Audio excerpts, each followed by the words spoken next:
Bugun siz bilan yana polikistoz haqida gaplashamiz.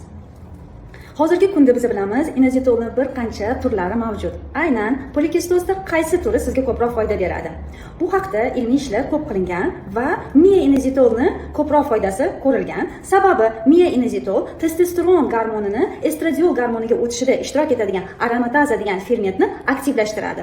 Ikkinchi sababi esa granuloza kletkalarda, ya'ni estradiol ishlab chiqaradigan hujayralarda bo'lgan retseptorlarni FSG follikulani stimullovchi gormoni sezuvchanligini oshirib beradi.